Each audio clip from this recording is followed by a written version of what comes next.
Assalamualaikum warahmatullahi wabarakatuh.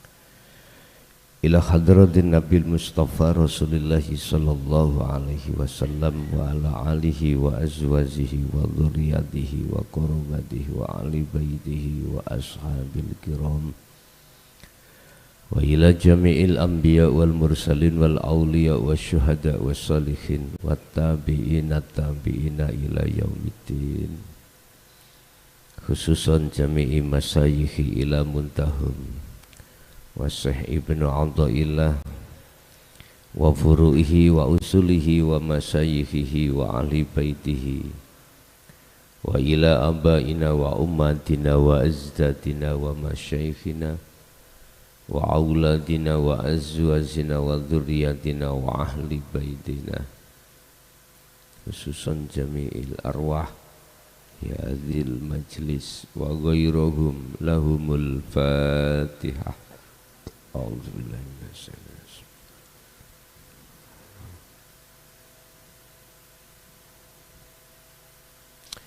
Bismillahirrahmanirrahim.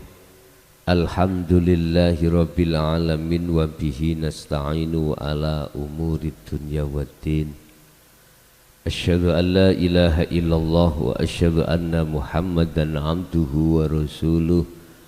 Allahumma salli wa sallim wa barik alaihi wa ala alihi wa ashabihi ajmain. Sadaqallahul azim. Amma ba'd. Hadratil kiram, dumateng para kiai ulama sewilayah kota Surabaya dan sekitarnya, wabil khusus wilayah kecamatan Bolaksari, tokoh masyarakat, tokoh agama, wabil khusus Sohibul Bait Bapak Haji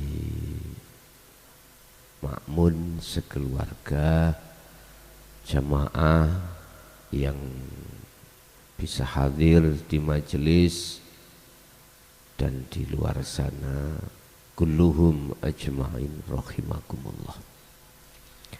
Alhamdulillah, dalam kesempatan malam hari ini kita bisa bertemu untuk melanjutkan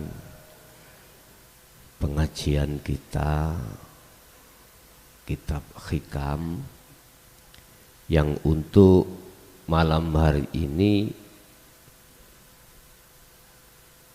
akan menjelaskan tentang masalah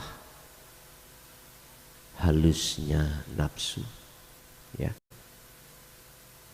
Salah satu halusnya nafsu itu bagaimana, yang kita mungkin jarang bisa mendeteksi. Nanti kita bahas dengan beberapa makom, yang di situ ada makom muhadharah, makom mukasyafah, makom musyahadah, makom tajrid, makom sabab. Tapi sebelumnya mohon maaf, ini tadi saking abah memberikan pertanyaan cuma 3. Untuk ibu 1 pun mboten usah, pun jake mboten mboten usah, pun katuken kula niki.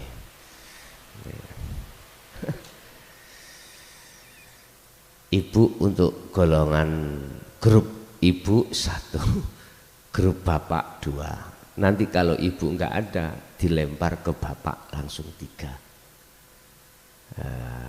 Tentang masalah pertanyaan yang bersifatkan meditasi, nanti bisa ditanyakan lewat WA boleh. Singkat kebagian kok punya pertanyaan, bisa dilewatkan ke WA saya. Pun qala musannifu rahimahullah, iradatuka utawi karep ira at-tajrida ing makom tajrid ma'a iqamatillah, ketika Anda menginginkan makom tajrid tetapi posisi Anda saat itu masih diletakkan Allah makom sabab.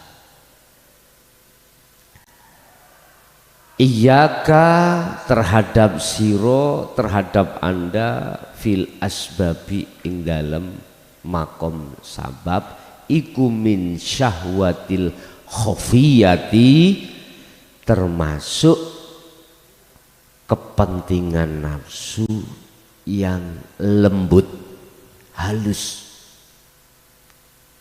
Apa makom tajrid, apa makom sabab? Ini yang perlu kami jelaskan. Makom tajrid itu adalah makom di mana ketika Anda membutuhkan keperluan kepentingan jasmania atau duniawiyah, katakan uang, Anda nggak pakai kerja. Loh kalau gitu ngingu toyol Gus, gitu-gitu ya? Bukan. Bukan.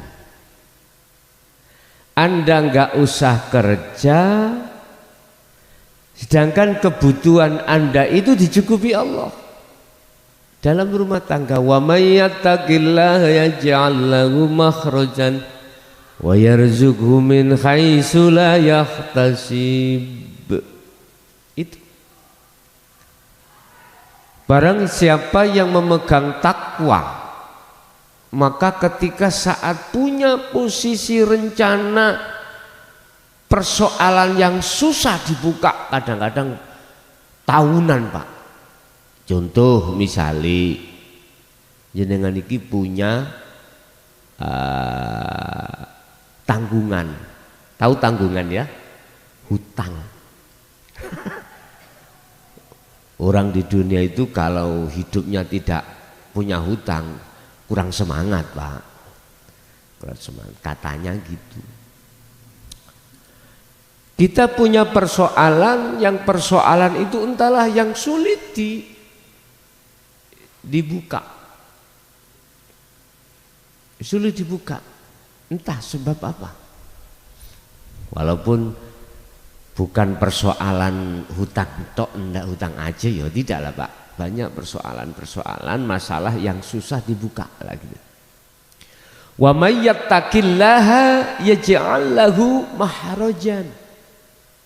Kalau kau ingin betul-betul itu bisa dibuka, alias masalah apapun itu mesti ada solusinya.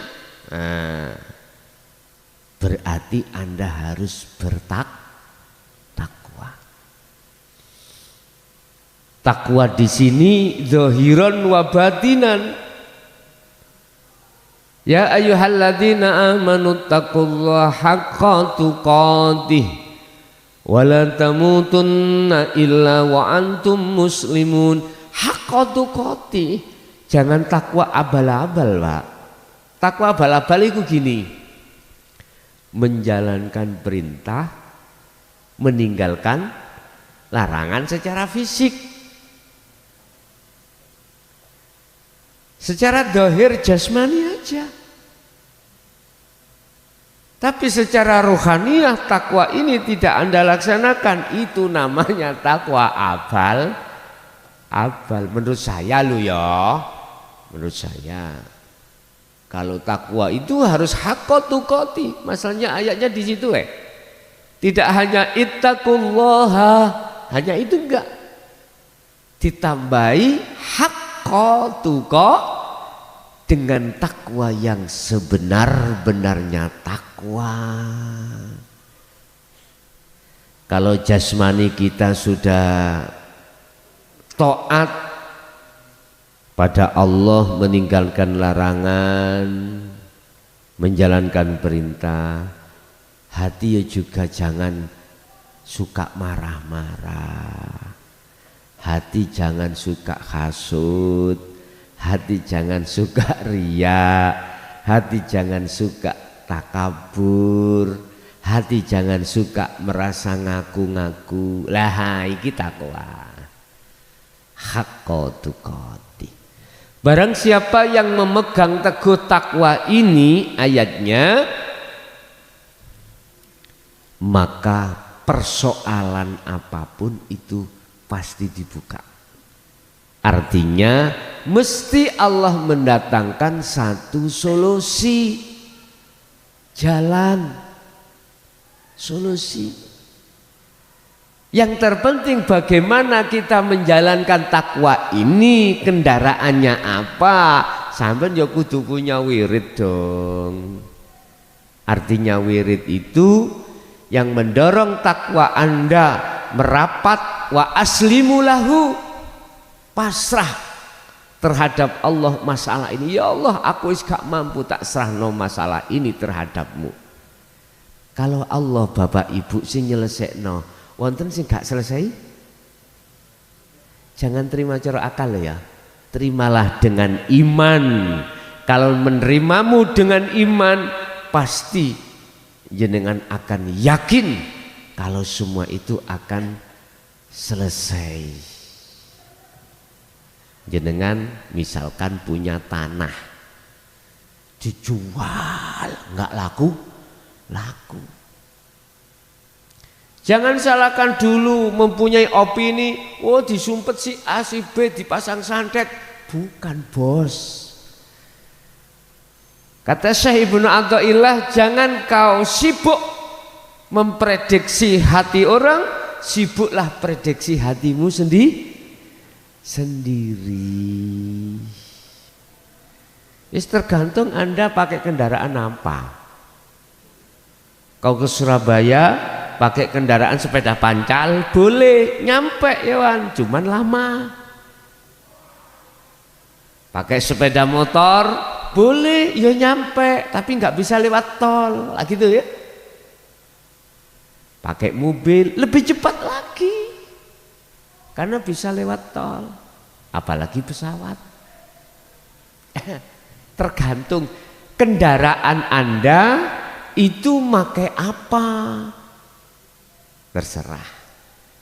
Yang terpenting adalah ketika Anda melakukan menumpai, ya, menunggangi, betul lah, menaiki kendaraan itu, posisi Anda harus takwa. Bagaimana bisanya takwa? Ya sirul asrornya itu fungsikan, biar Anda tidak ngaku-ngaku, itu af'al Anda. Biar Anda itu menetapkan itu semua af'alullah. Apa itu af'al itu? Pekerjaan, gerakan, penggawean. Itu loh. Kita belajar untuk seperti itu. Bon. Itu makom tajrid, Pak ya. Biasanya makom tajrid itu cara kita secara jasmaniah kurang normal. Pokoknya kita nggak bisa kerja karena tenaga, Pak. Bisa karena kita tua, sudah nggak kuat lagi untuk bekerja. Udah lewat makom tajrid. Tapi harus punya kendaraan loh ya. Istilah gampang nih, saya ngomong seakan-akan kau jadi dukun. Tapi enggak jadi dukun. Anda punya wirid, dengan wirid itu akan memunculkan karomah. Tapi tidak terlepas dari takwa. Syaratnya jenengan iki ibadah ing ngersane Allah saya suwe, semakin lama tambah bagus. Baik ibadah secara jasmani, lebih-lebih ibadah secara rohani. Masalah takwa itu tidak hanya secara fisik, ya juga secara rohani. Makanya ayatnya haqqatu qatih itu. Ini konsekuensinya ada di situ. Konsekuensinya ada di situ. Wes. Jadi itu nanti yang mendatangkan Allah sendiri. Dengan cara Allah sendiri nanti. Wes, satu. Makom sabab. Apa itu? Makom di mana ketika jenengan ini membutuhkan kebutuhan duniawiyah, harus kerja. Harus kerja. Entah kerjanya apa, sesuai dengan keahlian porsi Anda masing-masing. Jualan, ya jualan. Oh, saya itu sukanya itu apa namanya? Maklaran. Ya udah maklaran. Entah maklaran apa itu. Oh, saya itu petani, ya petani. Oh, saya suka pabrik, silakan. Kita tatkala diposisikan Allah di makom sabab seperti ini, jangan sekali-kali mempunyai keinginan makom tajrid. Enak makom tajrid itu nggak kerja ya, nggak kepanasan, nggak berat, tinggal duduk, wiritan, ibadah, menata takwa dohir, menata takwa batin. Jangan. Manakala Anda masih matilah. Kalau kau masih diletakkan Allah di sabab, jangan punya keinginan itu. Mengapa kita tidak diperbolehkan? Karena itu ada salah satu keinginan syahwat nafsu dalam dirimu yang halus. Wah, enak rek. Jadi wong sing dihormati. Banyu disebul kanggo ngombe orang sakit sembuh. Dituakan. Lah ngene ya. Enak. Dihormati. Dituakan. Lah, ingat itu adalah jebakan nafsu khafiyah yang sangat samar. Yang sangat samar.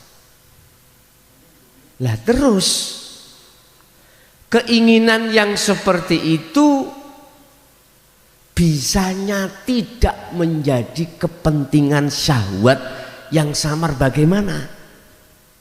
Gini Pak, ini tapi tidak ya Pak, tidak di mata manusia ya. Memang betul-betul dalam hati.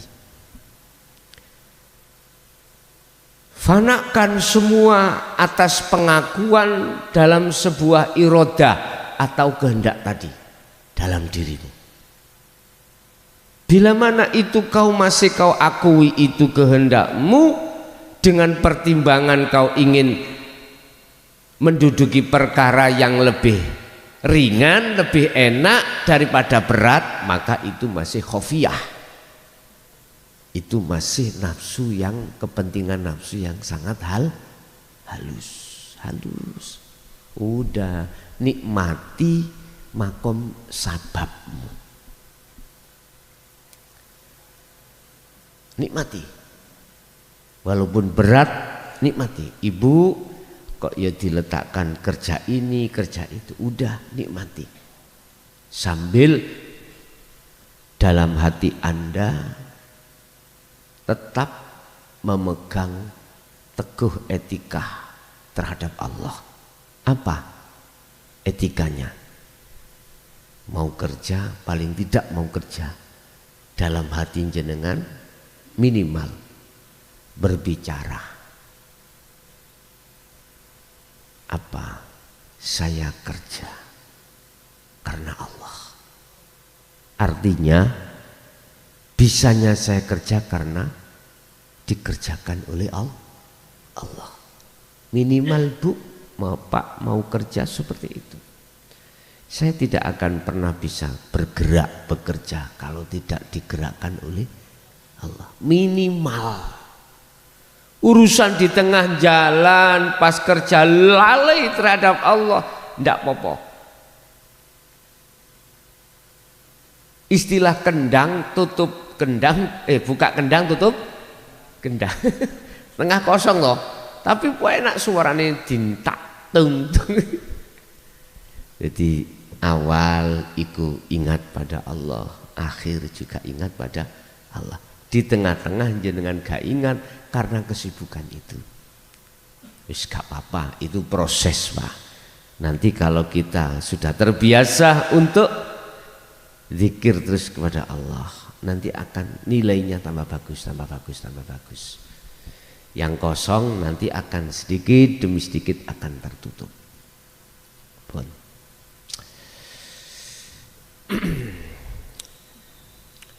Wa iradatukal asbaba ma'a iqamatillahi iyyaka fitajrid in khitatun anil himmatil aliyah. Tatkala Anda diletakkan Allah di makom tajrid, iki kebalikan. Jangan sekali-kali kau itu kepingin menginginkan di makom sabab. Jangan. Apabila Anda seperti itu, artinya menginginkan dan ke makom sabab, itu bentuk keploroti. Tahu keploroti? Bahasanya keploroti loh. Ya turun. Keturunan gitu. Bahasa Jawa lho rek enak keplorot. Apa ya? Turunnya derajat Anda dari derajat al-aliyah. Turunnya derajat Anda yang tadinya itu derajat di mata Allah, itu kau bisa menjaga takwa baik secara fisik maupun batin, Anda itu mudah. Tapi ketika melihat Pak Haji jenengan kerja seperti itu, 1 bulan omsetnya berapa? Ratusan juta ya. Kedelengan, pingin, kan melorot. Padahal dia itu di dalam makom tajrid dicukupi Allah. Cuman mohon maaf, Allah mencukupi itu tidak melebihkan. Apa butuh saya rokok? Ada. Misalkan. Tapi Allah tidak melebihi, tidak melebihkan kecukupan ini. Pokoknya dia itu tidak sampai kekurangan. Berhubung melihat gebyare dunya tangga, wah duwe montor lak penak ngoten ya. Mohon maaf. Makom tajrid iku enggak boleh ngelirik tangga. Dunyane tangga. Tetangga kita bisnisnya lancar Pak. Dal omsetnya. Mobilnya aja 5. Enggak boleh ngelirik gini, enggak boleh. Artinya kepingin untuk seperti itu, enggak boleh. Dikasih rokok 1 ya enggak boleh, minta 2 itu tajrid itu. Abot memang tajrid itu. Satu sisi takwa secara fisik dan secara batin harus tambah meningkat. Intinya nggak boleh minta, bos. Nggak boleh minta, nggak boleh. Kalau dikasih nggak boleh nolak. Mohon maaf ya. Ini manakala nanti bila mana tabrakan dengan hukum syariat, saya mohon maaf. Sebetulnya tidak tabrakan. Sebetulnya enggak. Tidak gap enggak. Tentang doa. Dia itu tidak berani, Pak, minta pada Allah. Lebih-lebih permintaan ini ada kaitannya dengan urusan kebutuhan jasmani. Enggak berani. Karena beliau-beliau ini Bapak Ibu punya sistem dan pedoman. Apa pedomannya? Mohon maaf ya. Kita setiap detik dilayani Allah, digratisi Allah, napas tidak boleh bayar. Allah gratisi itu. Dikasih napas, bisa keluar, bisa masuk. Harganya berapa itu? Coba aku tanya, jenengan misalkan 1 jam, jangan bernapas ya, tak kasih 10 juta, milih mana? Halo, jelas napas. Berarti nggak bisa diukur dengan urusan dunia. Gini Pak, beliau itu takut dimarahi Allah. Kau itu minta mobil. Padahal napas setiap saat dan waktu itu kau tidak saya suruh untuk ganti. Kalau kau ganti berani berapa kau? Akhirnya nggak berani Pak. Jangankan Pak, mohon maaf, minta mobil, makan aja nggak berani kok. Dikasih yo silakan, gak dikasih yo silakan. Tapi gak mungkin Gusti Allah iku gak ngasih. Wong kula gak njaluk ning ngarepku ya jajan ya untuk sakmene kae iki. Paham maksudnya? Inilah bentuk Allah itu. Lah nyapo ngene apa sik Indonesia. Kuwi njaluk-njaluk sing gak kok njaluk tak gemehne kok ngene lho. Piye iku bahasa Indonesia? Mengapa kau minta-minta terhadap aku? Apa yang tidak kau minta saya kasihkan. Apakah saya ini termasuk orang yang Tuhan yang meleki, pelit? Sebab mintamu itu menunjukkan bahwasanya saya, kata Allah, adalah Tuhan yang pelit. Pelitku kok keler-keler ninggalan. Kadang-kadang mohon maaf Pak ya, memang semuanya karena makom ya, karena kelas, nggak boleh kita salahkan. Waktu saat kita dulu itu masih belum mengenal tentang tasawuf, belum mengenal tentang hukum hakikat makrifat.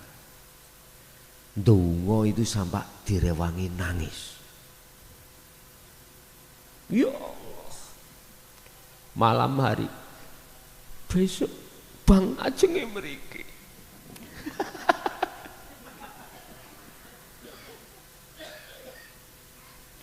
Allah. Ya jangan disalahkan dulur, karena memang semuanya itu makomnya masing-masing. Sudah benar. Jangan disalahkan. Berilah pengajaran bagaimana dia itu ningkat makom gitu loh. Jangan kamu itu salah. Jangan gitu. Sebab kita manusia itu makomnya juga bertingkat-tingkat. Anak kelas SD kelas 1 jangan disamakan kelas 2. Yang kelas 3 juga begitu. Semuanya biarlah mengikuti proses waktu-waktu yang sudah ditentukan Allah. Kalau kita mau meletakkan wilayah sini, nggak ada yang perlu salahkan. Nyun sewu, ndoli yo gak usah kok salah rek. Prosesian. Mungkin dia itu keterbatasan, mohon maaf loh ya, wis judek, banyak utang, nggak ada kerjaan, akhirnya dodol iki wis. Makanya jangan menyalahkan orang dulu sebelum kita selidiki persoalannya. Siapa tahu dia mencari makannya, anaknya nggak ada kerjaan, terus dia sampai melakukan itu, kayak gitu. Itu makom sabab.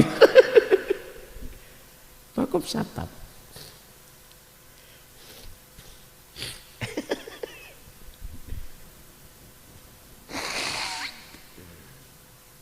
Ngapunten, sontok pilek kula.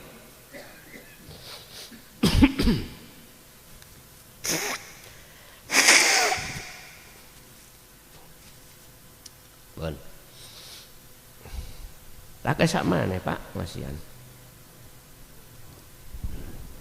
Tisu ini tak kesak mana, gak apa-apa ya. Bon. Khawatir saya. Bon. Terus bagaimana kita ketika saat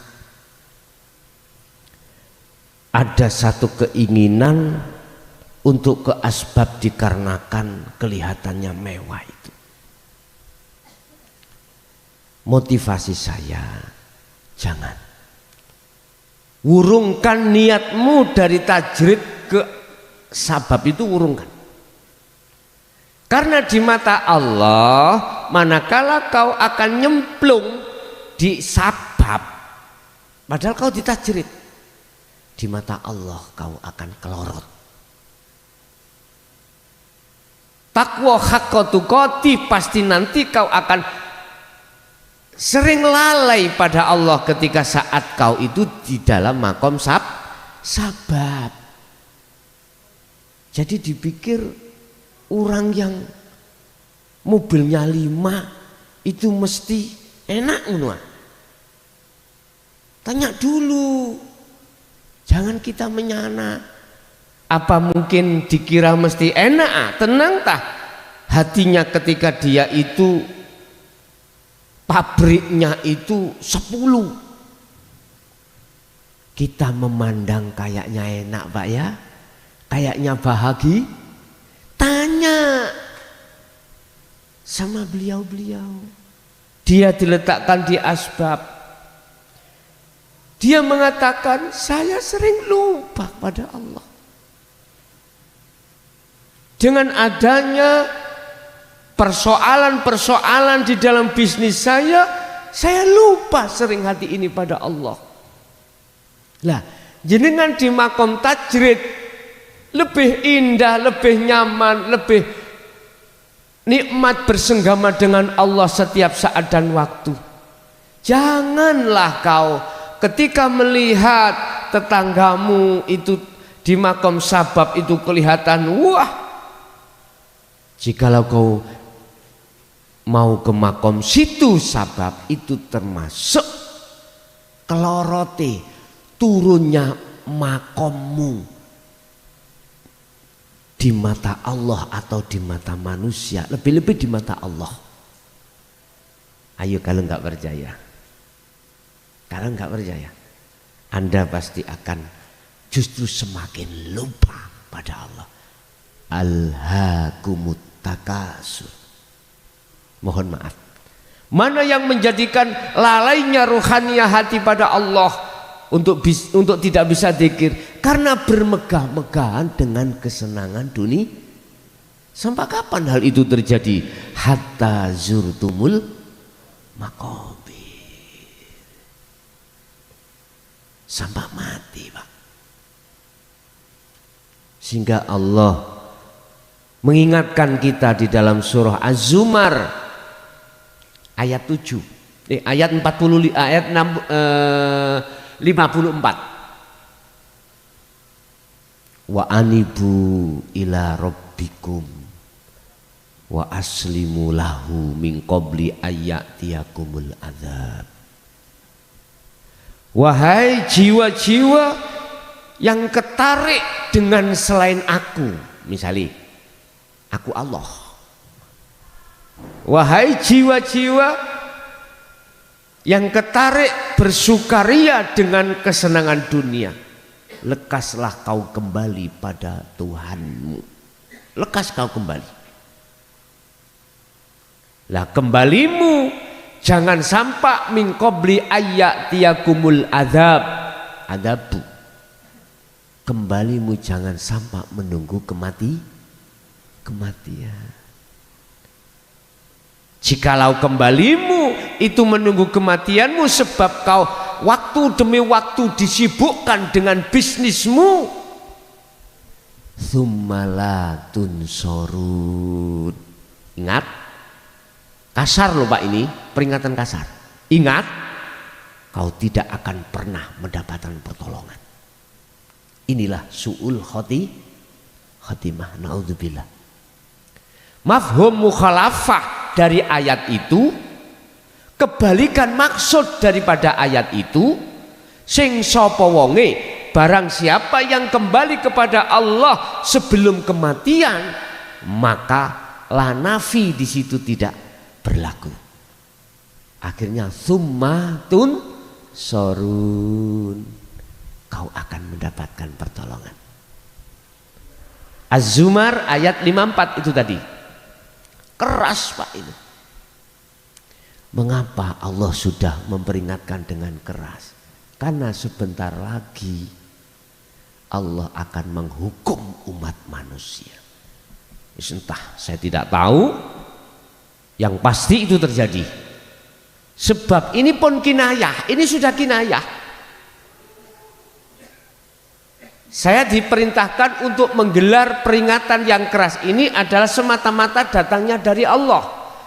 Ini sudah kinayah, sanepan, isyarah. Kalau Allah nanti, seruan Allah itu tidak diindahkan oleh umat manusia, pasti Allah akan mengutus utusannya yang berupa malaikat penghancuran. Lihat sejarah-sejarah sebelum para nabi dan rasul, zaman nabi dan rasul dulu. Kesimpulannya cuma satu. Para nabi rasul mengajarkan dinul haq tidak diterima, ditolak, akhirnya dihanguskan Allah. Ganti lagi, generasi berikutnya sama, dihancurkan. Nggak jauh berbeda sekarang. Kalau nggak percaya lihat. Tapi saya yakin itu akan terjadi. Entah kapannya, pasti terjadi. Oleh sebab itu, wahyu Allah mengapa menurunkan itu berangsur-angsur melihat situasi. Mengapa itu diturunkan? Mesti ada asbabun nuzul, Pak. Setiap ayat Allah turunkan mesti ada asbabun nuzulnya. Asbabun nuzulnya apa? Sebab-sebab turunnya. Sebab apa? Itu tadi. Mengapa Allah menyuruh untuk lekas kembali? Sebab ruhaniyah manusia mayoritas lari dari Allah, bersukaria terhadap selain ini. Asbabun nuzulnya akhirnya diturunkan. Laksana logika ini, Pak. Mengapa kita menyuruh anak kita untuk memegang sapu membersihkan rumah? Itu asbabun nuzulnya, sebabnya rumah kotor. Bu, saya lapar, Bu. Lapar, Bu. Tolong, Bu, masak. Saya merintahkan ibu untuk masak. Itu sebabnya saya lapar. Umpama saya enggak lapar, mengapa harus menyuruh masak? Enggak, Pak. Paham ya maksudnya? Seperti itulah Allah menurunkan ayatnya itu. Bapak Ibu, manusia kembali kepada materi, manusia itu diletakkan Allah baik di makom asbab dan makom tajrid secara hakikat tidak pengaruh. Manakala ini artinya sama, jenengan yang dilewatkan Allah mencari maishatud dunya lewat kerja, jenengan yang diletakkan Allah mencari maishatud dunya tidak lewat kerja, itu tadi Allah mencukupi. Sama di mata Allah manakala Anda ini ruhaniyah tetap bilwadil muqaddas itu asamaan faqadis tamsaka bil urwatil wuthqa lam fisamalah. Kalau kedua-duanya ini memegang teguh tali Allah, maka di mata Allah, indallah itu sama kedudukannya, sama. Walaupun jenengan jadi tukang apa namanya Pak, becak, tasik wonten, masih ada di sini becak, masih boleh ya. Walaupun kerjaan jenengan itu becak Pak, wis becak kan paling sondok rendah toh, rendah lagi pemulung ya, itu paling rendah. Itu di mata Allah sama dengan saya yang punya pabrik ribuan, sama di mata Allah. Manakala jenengan dan saya itu betul-betul memegang teguh tali Allah. Dan si B ada di makom tajrid sama juga, sama. Dia selalu ibadah secara jasmani maupun rohani, ini di mata Allah sama. Manakala sama-sama memegang tali Allah, tapi di mata manusia gak sama bos. Kalau saya tukang pemulung, siapa sih ngundang tahlil? Mukhlasan, alah paling ya jajani sak klutik, ngulih takirani, ya sampun. Mohon maaf lo ya, mohon maaf. Siapa sih ngundang iki Cak Man? Wih, jenengan iki pabrik 1000. Wah, semangat. Di mata manusia Anda dihormati sebab dunia yang dititipkan Allah terhadap jenengan. Lebih menghormati jenengan orang lain itu daripada saya. Apa sih kerjaan mukhlason ini? Pemulung. Pemulung. Wis digawe tulinan pemulung. Iku di mata manusia, tapi di mata Allah sama dengan kula, dengan saya, manakala sama-sama memegang tali Allah. Mana tali Allah itu yang dimaksud? Buka di dalam surah Al-Baqarah 256. Itu tali Allah. Wa man yakfur bit-taghuti wa yu'min billah faqad istamsaka bil urwatil wuthqa lam fisama laha. Barang siapa yang hatinya ruhaniyah meninggalkan ruhaniyah, bukan jasmani loh Pak ya. Barang siapa yang hatinya atau ruhaniyah meninggalkan cinta selain Allah, berarti yang dimaksud selain Allah itu adalah hubbus syahwah, maka wayu mimbillah, maka cintanya pasti hanya pada Allah. Kalau ngomong iman konteksnya, barang siapa yang imannya telah meninggalkan selain Allah wayu mimbillah, dan dia imannya betul-betul pada Allah, Contoh Pak, permisi nggih, di depan saya niki wonten buah napa Pak nih? Semangka. Tolong nggih, kula dahar nggih. Nyuwun sewu. Kalau tidak disanepokno ngene isyara gak mangan-mangan aku. Mohon maaf. Manis. Nafsu dan akal iki kongsi, Pak. Membisiki alladzi yuwaswisu fi sudurin nas, di dalam dada saya. Untuk beriman, munculnya, datangnya manis itu dari semangka. Padahal semangka ini makhluk. Betul? Nafsu itu membuat seperti itu. Wa ma ubari'u nafsi inna nafsa la'amaratun bisu. Untuk melalaikan imannya itu, untuk dijerumuskan terhadap makhluk yang berubah semangka. Itu penggaweane nafsu memang.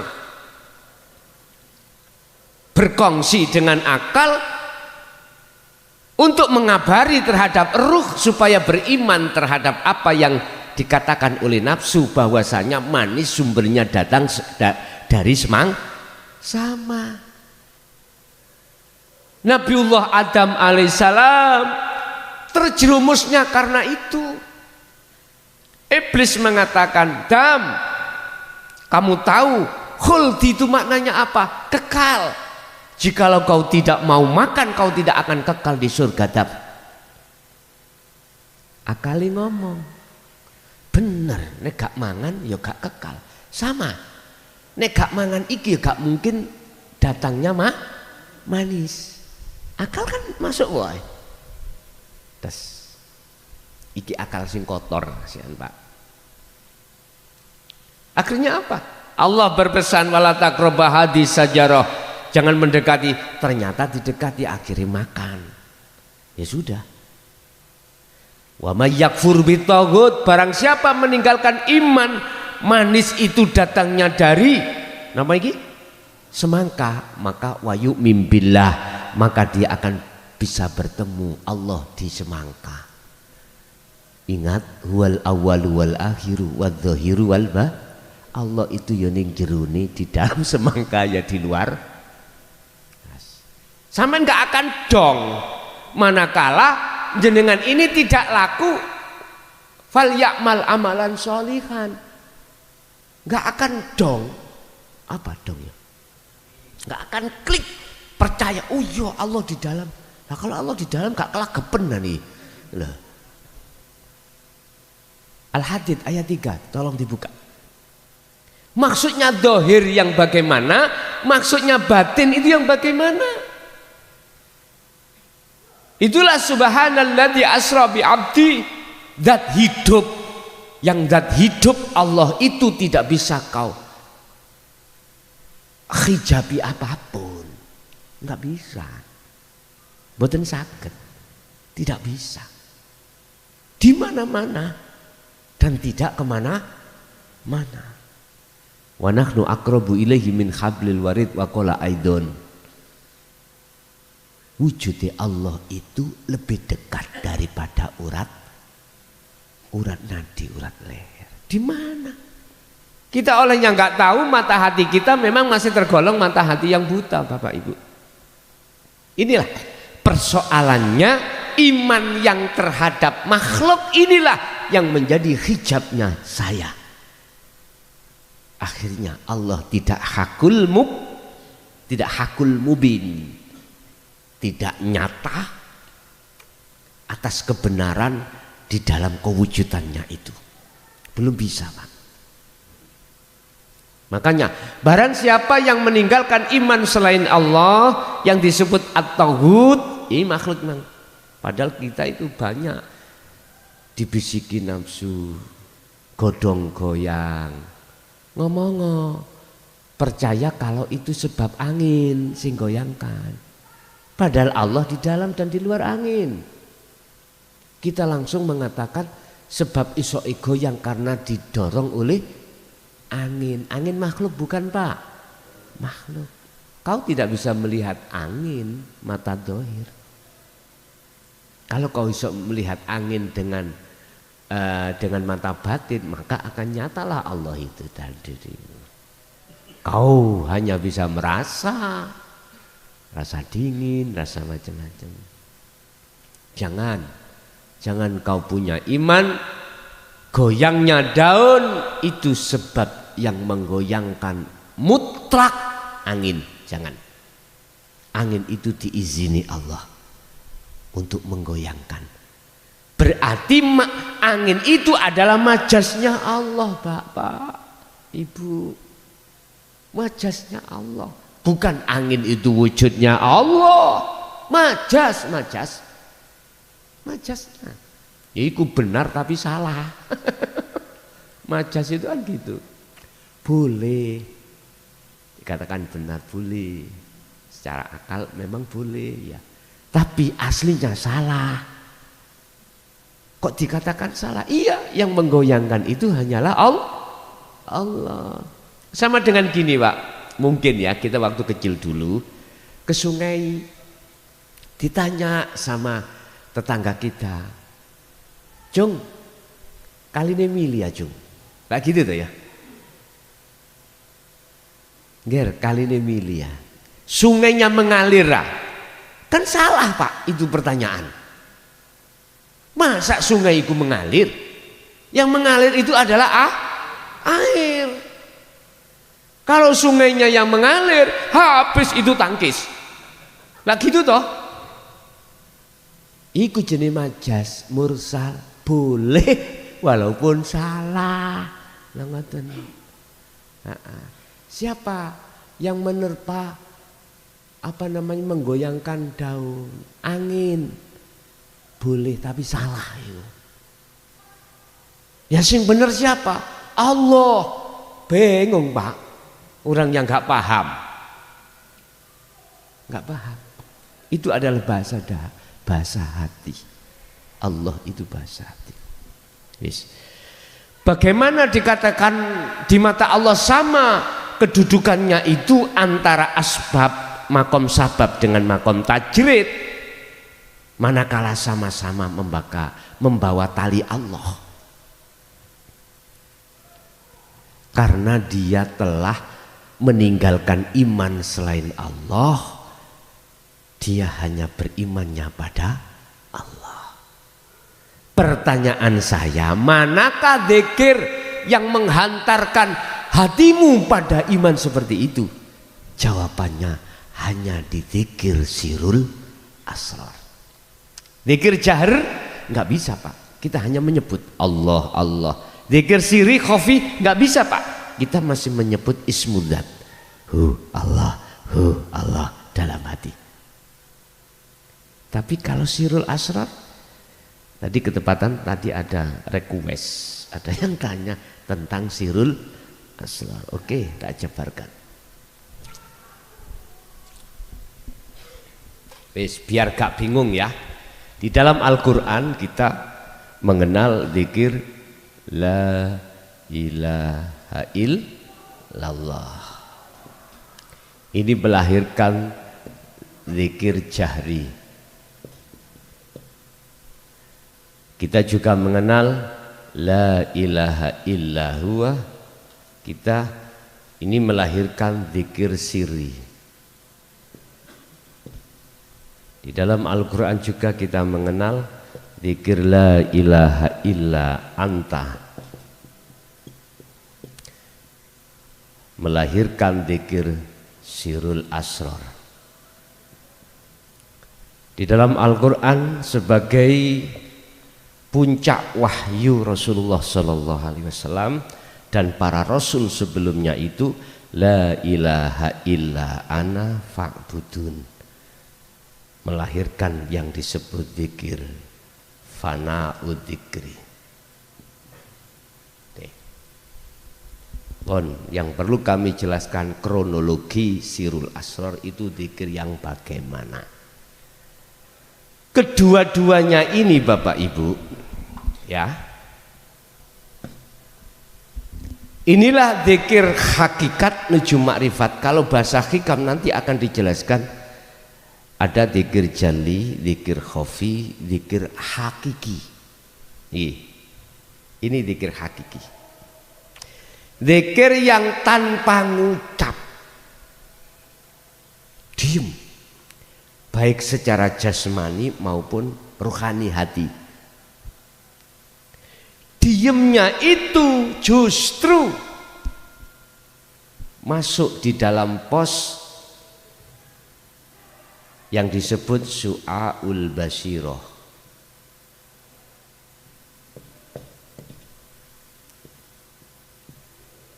Apa Su'aul Basyirah? Dalam hati sampean itu ada cahaya iman bahwasanya tidak ada yang lain yang berperan, semuanya itu datangnya dari Allah. Hati jenengan itu sudah ada pangroso, pangiman, yang legi manis itu sumbernya tidak dari semangka tapi dari Allah.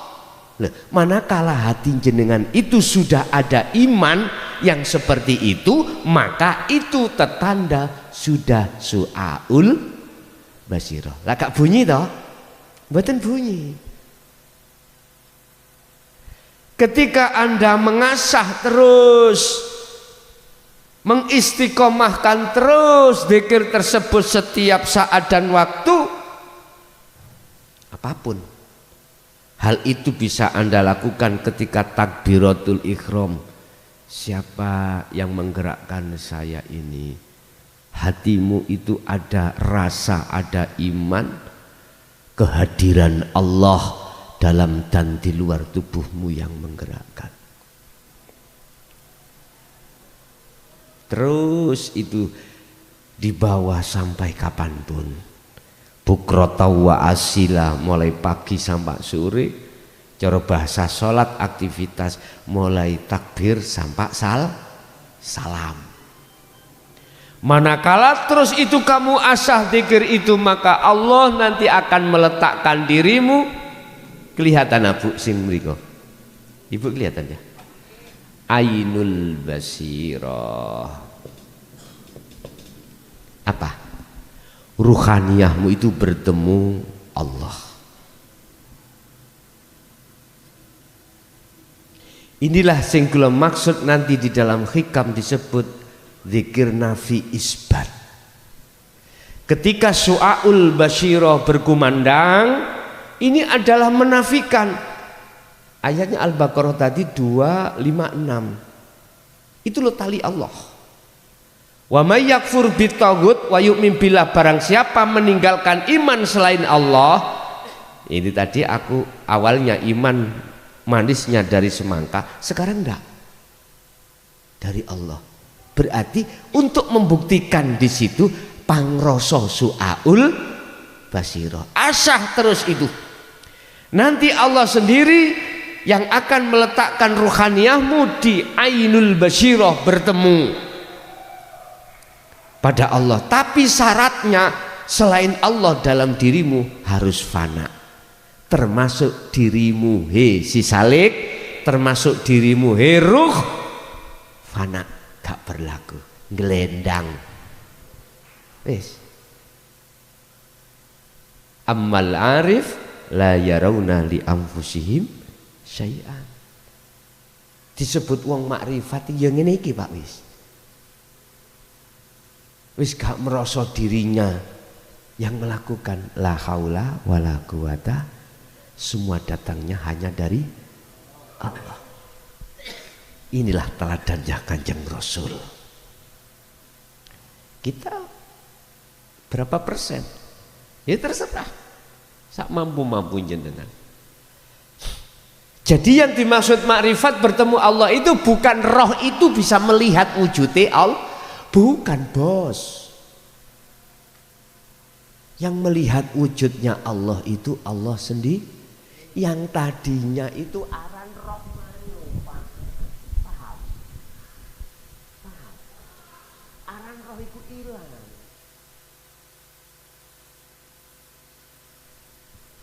Aran hidup. Sing jobong ini penasaran ini.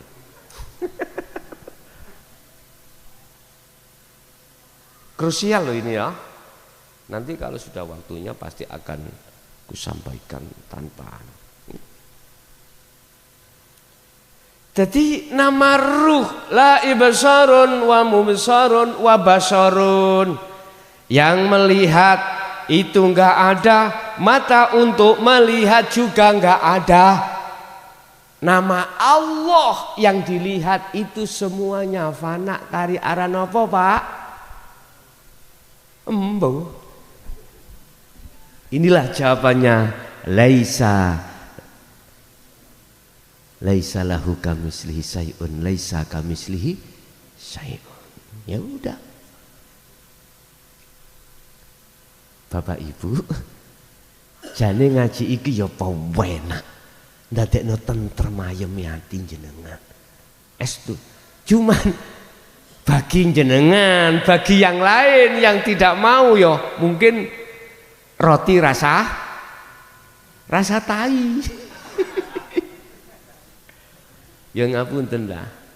Semuanya itu butuh proses. Ngoten Pak Pun. Terus nanti kalau sudah di Ainul Basirah, maka Allah dengan sendirinya meletakkan Hakul Basirah. Hakul Basirah. Hakul Basirah. Menyatakan. Gambaran ngeten Pak, gambaran ya.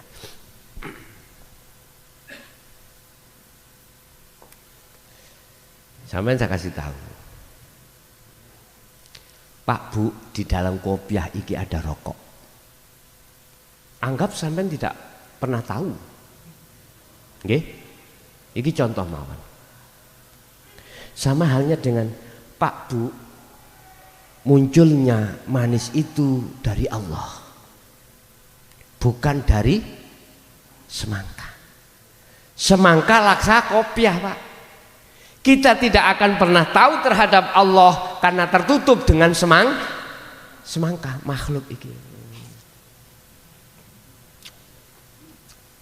Oke, aku sing mangan sama yang ngrasakno. Inilah su'aul basirah. Anda sudah dikasih tahu oleh Allah tentang ilmu iman bahwasanya semua yang berafal itu hanya Allah. Dasarnya ada. Lihat Al-Baqarah 115. Walillahil masyriq wal maghrib fa aynama tuwallu fathamma wajhullah. Mulai jagat etan sampai jagat timur. Jagat timur sampai jagat barat. Makhluk sekecil apapun itu Allah yang menguasai. Bahasa sederhana saya mengartikan geraknya semua makhluk, debu pun itu yang menggerakkan hanyalah Allah. Artinya tidak akan bisa bergerak makhluk siapapun manakala tidak digerakkan Allah. Yang namanya semangka tidak akan pernah ada rasa manis manakala tidak diizini Allah manis. Akhirnya sama Pak, di dalam kopiah ini yakinlah ini rokok. Tapi belum ketemu loh Pak, belum ketemu. Asahlah bagaimana Anda bisa bertemu Allah yang sudah Anda yakini itu. Carilah cara bagaimana untuk bisa melihat yang namanya di dalam kopiah itu ada rokok. Otomatis ini harus dibuang Pak. Harus dikeluarkan dari perkara yang menutupi rokok. Otomatis tauhid dalam hati Anda lepasno Pak. Lepaskan. Lah sing ngelepasno ya Allah dewe. Allah sendiri. Kita cukup untuk berzikir itu aja. Kalau itu sudah dianggap Allah lepas, Ainul Basirah, melihat jenengan. Akhirnya Hakul Basirah suruh mengatakan betul rokok. Kalau sudah imannya makrifat pada Allah, nggak akan mungkin jenengan ketipu nafsu Pak. Kalau jenengan sudah menyatakan itu rokok, saya bilang, Pak Bu, ini jemblem. Percaya? Nggak percaya. Sekali rokok tetap rokok. Ketika jenengan makan ya Allah, ketika jenengan minum ya Allah, ketika jenengan sholat ya Allah, apapun Allah, di masjid ya Allah, dindoli ya. Abot nggih ngomong dindoli terus Allah. Sik belajar di sini ini abot. Ngoten dah. Wis.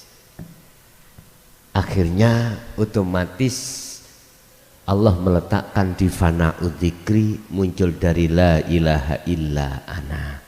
Yang bergelora dalam hatimu itu tidak ada siapa-siapa kecuali Allah. Kesimpulan. Apapun status makom kita, ayo nikmati. Bersyukurlah pada Allah yang memberikan. Dan berbuatlah amanah di dalam makom kita masing-masing.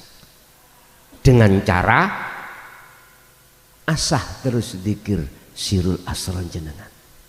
Asah. Sebab dengan itulah Anda akan bisa dimasukkan Allah dalam kategori abdan syakuron.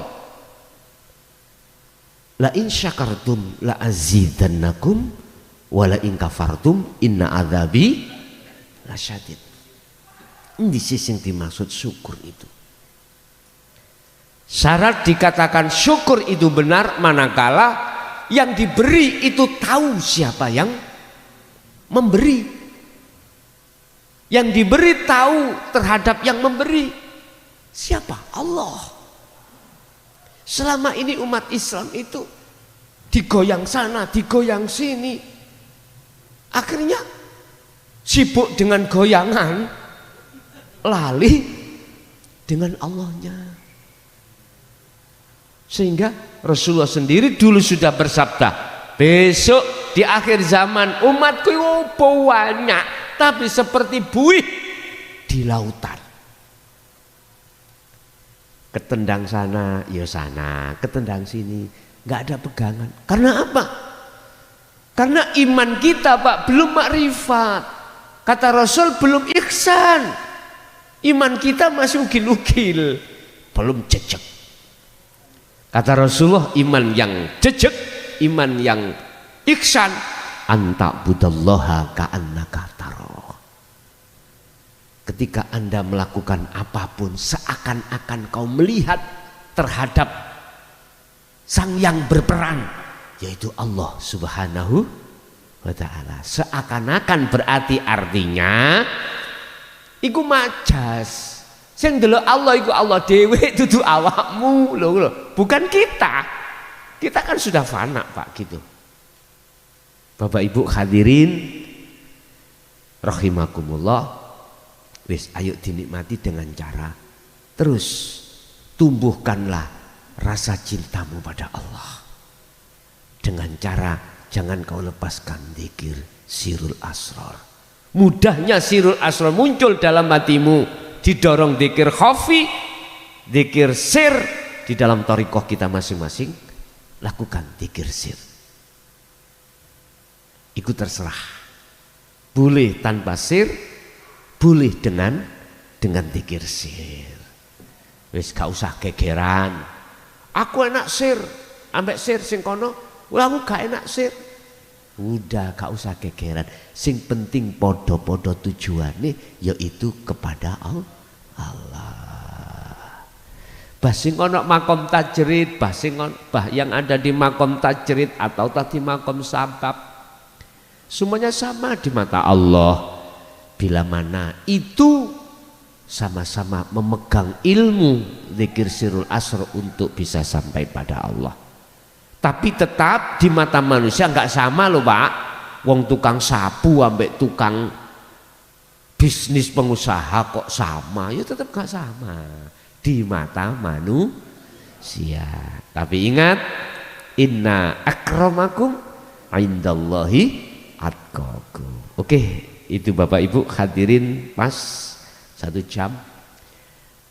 Abah tadi pesan kita juga banyak kegiatan, mesakin terlalu lama, cukup 1 jam nanti ditambah dengan pertanyaan 3. Bapak 2, ibu 1. Ibu nggak ada, saya kasihkan bapak. Monggo, persilakan.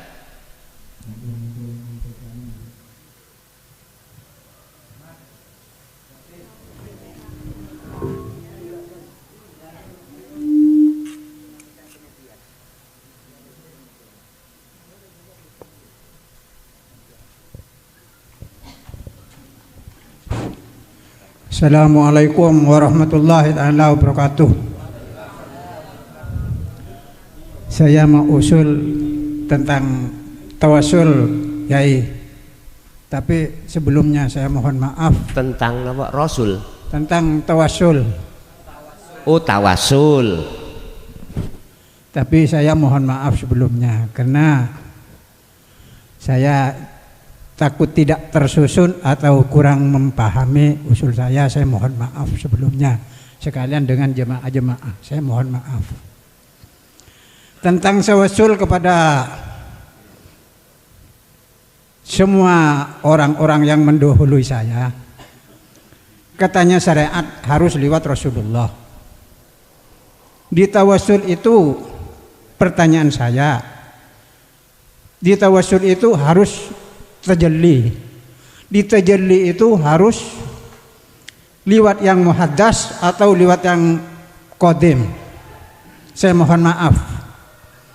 Di qadim itu ada qadim musasi, ada qadim hakiki.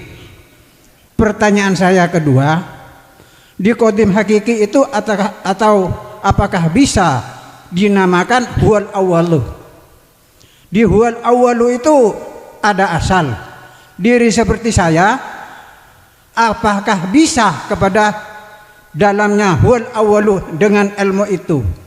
Yang bernama ilmu itu nyata. Tapi kalau dengan hak, apakah bisa diri saya sampai kepada hak itu? Yai, saya mohon maaf bimbingannya. Assalamualaikum warahmatullahi wabarakatuh. Waalaikumsalam warahmatullahi wabarakatuh. Berkenaan dengan tawasul, apa yang sudah kita geluti, kita pahami, kita terima di dunia syariat dan thariqah, memang harus muktabaroh, ya, sanadnya harus lurus sampai Rasulullah. Yun sewu, itu ya penting, terserah jenengan. Tapi ada Pak Bu, namanya tawasul itu milih jalan pintas. Jalan pintas. Jadi dia tidak menyebut bin A sampai Z, enggak. Ada seseorang itu mempunyai satu keyakinan, tawasul itu langsung dijamak, khususon semua kekasih Allah. Al-Fatihah. Baik yang sudah kekasih Allah yang sudah meninggal secara syariat atau belum, semua itu kedapatan. Karena dia yakin Allah tidak bodoh, Allah akan tahu. Ini kalau boleh cara perjalanannya kita itu lewat tol, Pak. Tidak terlalu lama-lama. Wis, ini ada kaitannya tawasul hablum minan nas dengan dasar mutabaroh sanad. Tapi bagaimana ada satu pengertian hablum minallah, dan itu pun mereka punya dasar. Ada Pak yang disebut hablum minallah, tali langsung antara roh pada Allah tanpa melewati siapa-siapa. Ada seseorang yang punya keyakinan tentang hablum minallah, ini yang dimaksud hubungan langsung terhadap Allah tanpa melewati pelantaran sanad makhluk. Mungkin Inilah yang dimaksud pada saat itu tidak pernah digelar terang-terangan. Contoh, saya makan buah semangka. Hatiku sudah tidak melihat semangkanya. Hatiku langsung pada Allah. Berarti semangka ini sudah tidak berlaku hukumnya bagi saya sebagai pelantaran Allah. Tadi kan saya katakan semangka diizini Allah membawa rasa manis. Lagi itu ya. Rasulullah diizini Allah untuk bisa mensafaati umat. Lagi itu dah. Nah, ini ada dua kaul. Sehingga seakan-akan sehingga kita menuduh meyakini bahwasanya yang memberikan syafaat adalah Rasulullah. Oke, itu ya gak salah. Karena makomnya orang beda-beda. Ada orang yang makomnya itu tanpa wasilah, tanpa sanad. Langsung yang disebut hablum minallah, hati langsung pada Allah. Jadi ada hati yang imannya itu langsung tajalli niki wau. Allahnya. Tapi ya tolong jangan diomong nang jopo.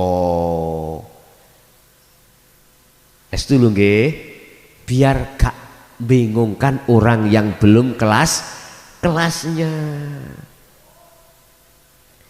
Artinya gini, dalam hati jenengan itu sudah tidak memakai bahasa semangka. Hati sampean sudah dalam hati itu sudah tidak berguna semangka ini. Tidak berlaku gitu loh. Walaupun semangkanya dimakan, hati ini tetap Allah, tidak semang. Tapi ojo dia mau njopo cah aku makan Allah. Bahaya ini. Oke nggih? Lebih bijaksana gini, Pak. Monggo Pak semangkanya dimakan, Pak, tapi hati jenengan iku Allah. Tapi gak diucap. Secara syariat lesan mengatakan semangka. Tapi ruhaniyah itu semangkanya sudah tidak berlaku nama itu. Tinggal Allah. Enggak apa-apa kalau gitu. Jadi terserah kita milih yang dari mana, berwasilah atau tidak. Tapi aku yakin berwasilah atau tidak yang sudah sampai pada Allah tidak akan pernah menyalahkan di antara 1 dan 2 ini tadi. Enggak akan pernah. Wah, poyo gak iso, nggak bisa sampai Allah kalau tidak melalui Rasul. Sanatnya mana? Keilmuan sanatnya, keilmuan khalwatnya dari siapa? Kemana? Sibuk gegeran, gak teko-teko. Sibuk adu argumental, pinter-pinteran, akhirnya nggak nyampe-nyampe, terakhir sampai kedatangan kematian. Naudzubillah min dzalik. Muga-muga kita dijauhkan dari itu. Yes. Yang kedua tentang masalah apa Bang? Tajalli.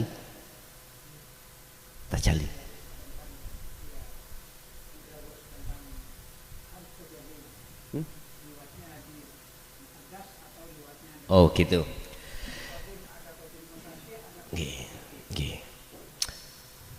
Tentang tajalli lewat muhaddas ataukah lewat qadim. Nah, apa sih muhaddas itu? Dunia saisinya, dunia dan perkara yang diciptakan oleh Allah. Ini perkara baru.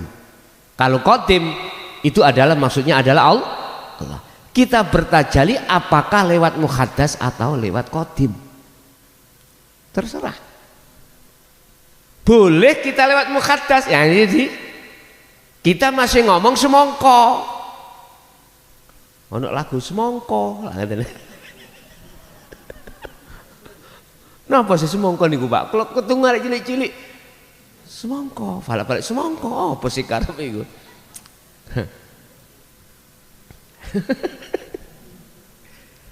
Boleh secara syariah iki muhaddas, Pak. Muhaddas ini, muhaddas. Lah, dengan wasilah inilah kita akan bisa tajalli pada Allah. Berarti gak jauh berbeda dengan yang awal mang.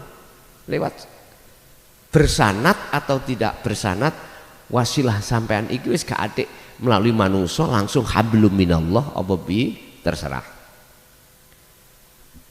Langsung lewat kodim langsung. Tapi biasanya loh Pak ya, kita kebanyakan di Indonesia kelompok atau organisasi Nahdliyin itu muhaddas dulu. Biar kita itu tahu proses. Tetap masalah ikhtiar usaha biar berlaku, hukum syariat biar berjalan, tapi akan menjadi hukum hakikat supaya bisa sampai pada ma'rifatullah. Makanya mengapa kebanyakan memakai dasar ilmu tasawufnya dari kitab hikam. Biasanya Nahdliyin kita itu seperti itu. Jadi di situ tidak memakai sistem majdubun, memakai sistem wasilun. Syariat yang melaku beriringan dengan hakikat supaya bisa sampai ma'rifat pada Allah. Istilah bahasa sholat secara syariat dijaga ketika melakukan sholat betul-betul keadaan khusyuk.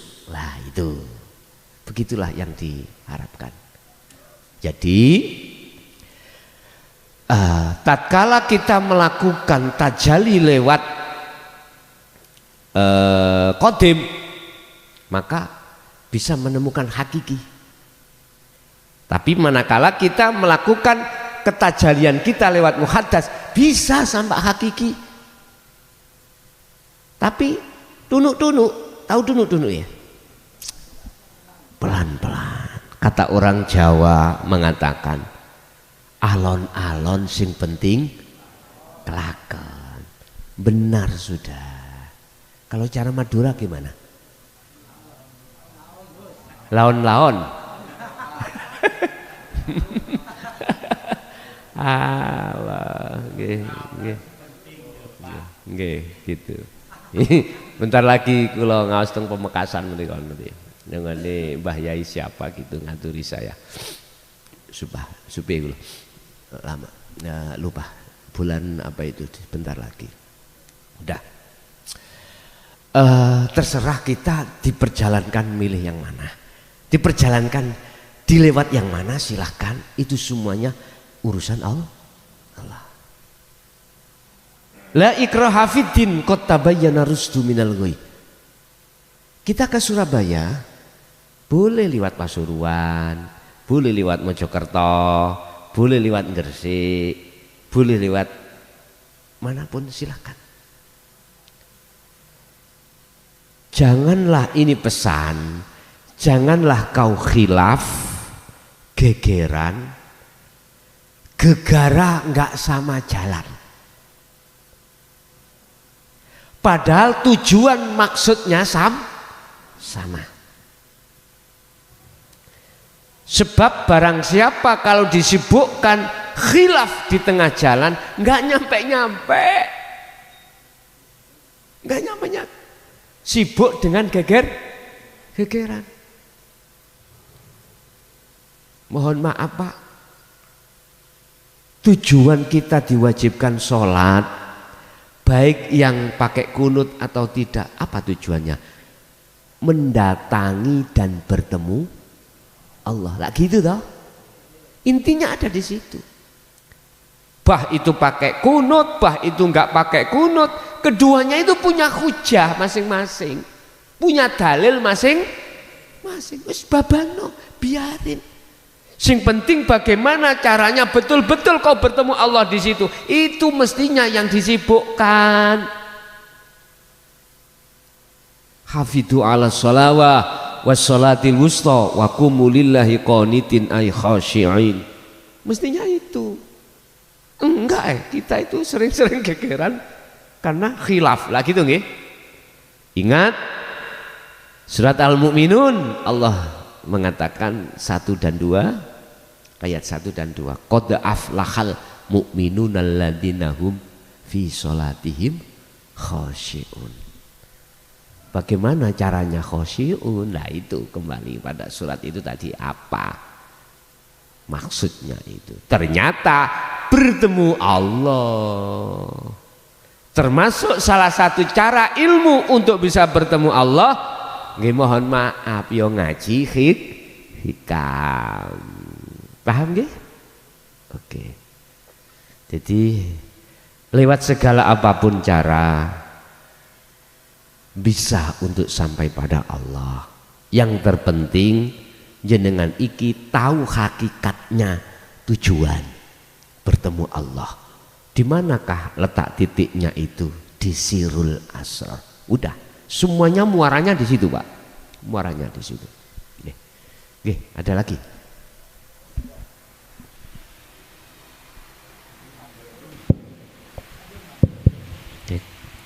Assalamualaikum warahmatullahi wabarakatuh. Waalaikumsalam warahmatullahi wabarakatuh.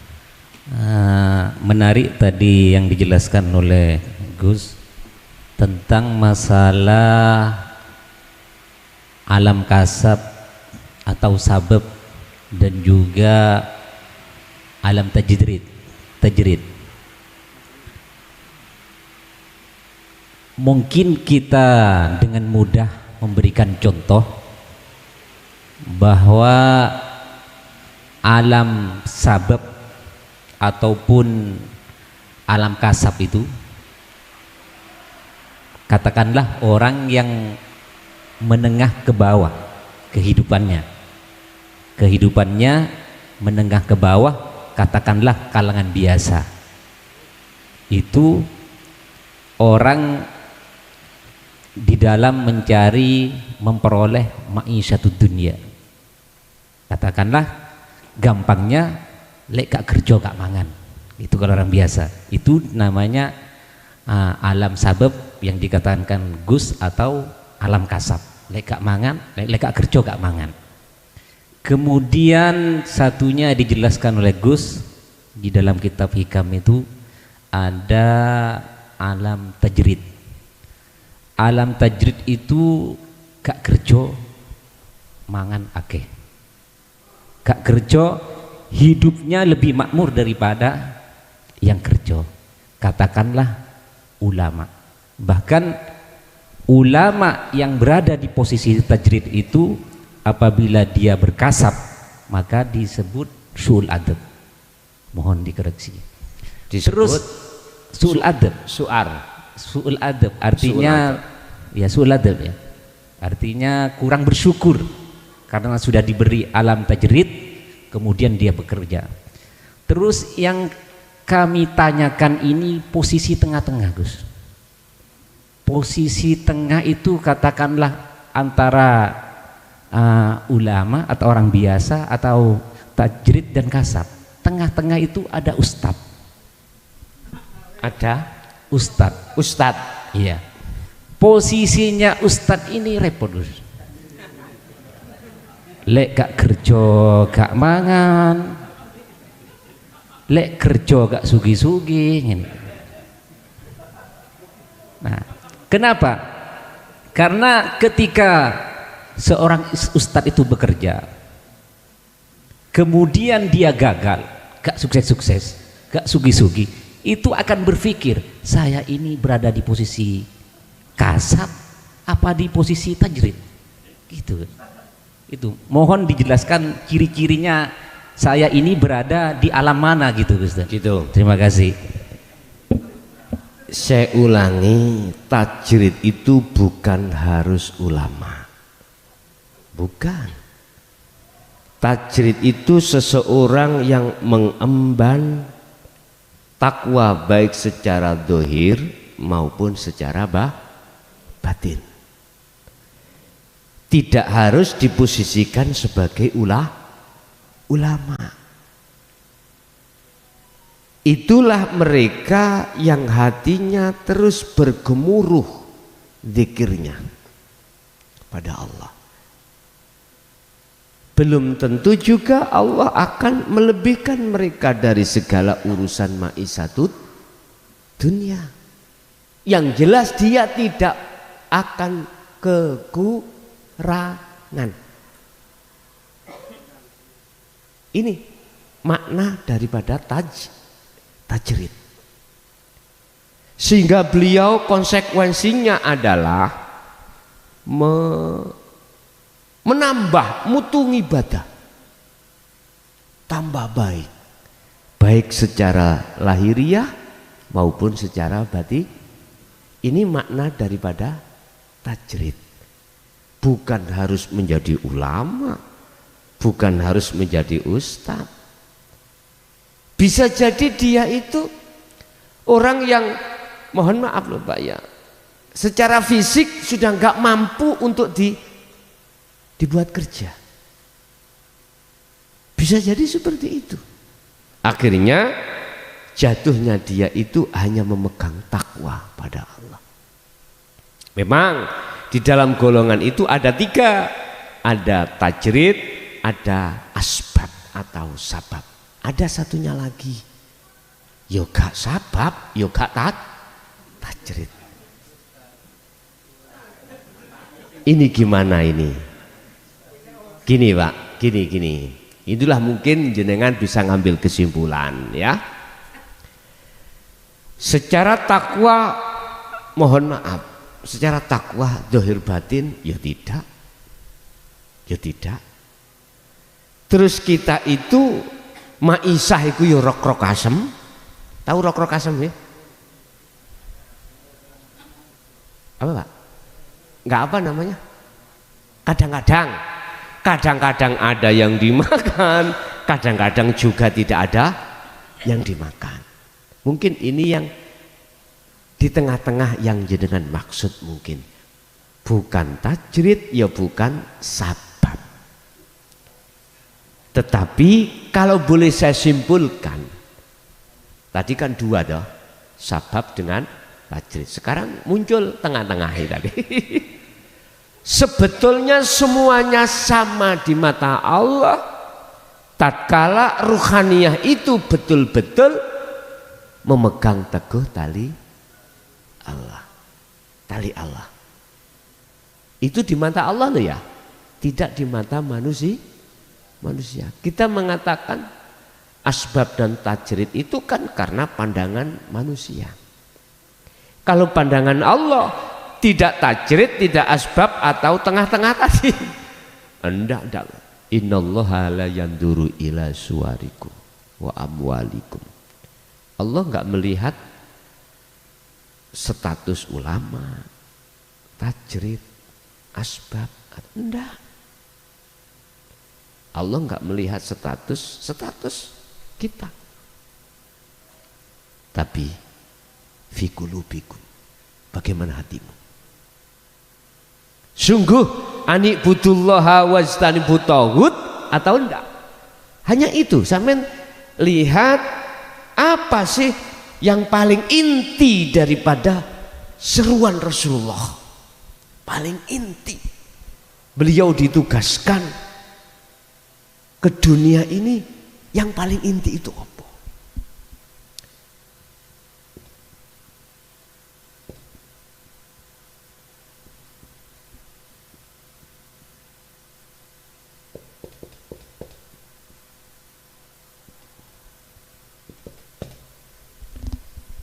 Mencondongkan hati hanya pada Allah disebut nyembah ya. Wajtanibut taghut, lan meninggalkan iman selain Allah. Hanya itu. Wa ma arsalna min qablika mir rasulin illa nuhi ilaihi annahu la ilaha illa ana. Ini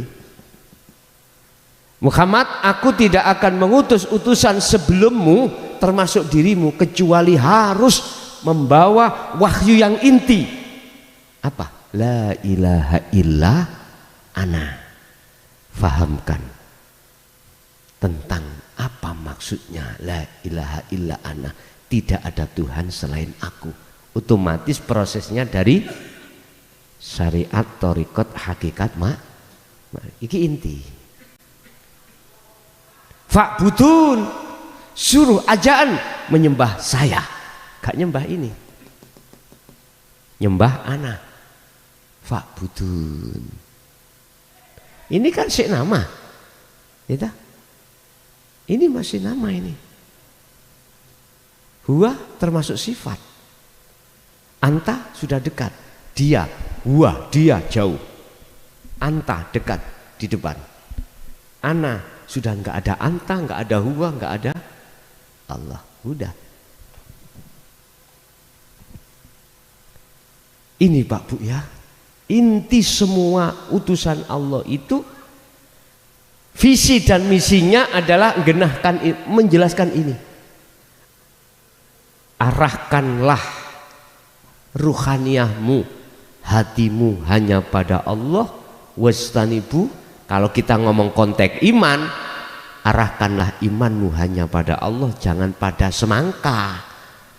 Wastanibu taghut, jauhi semongko itu. Iman semongko. Jelas nggih? Ini. Lah, sementara barang siapa yang berani menjelaskan tentang itu ruhaniyah, wah, celop.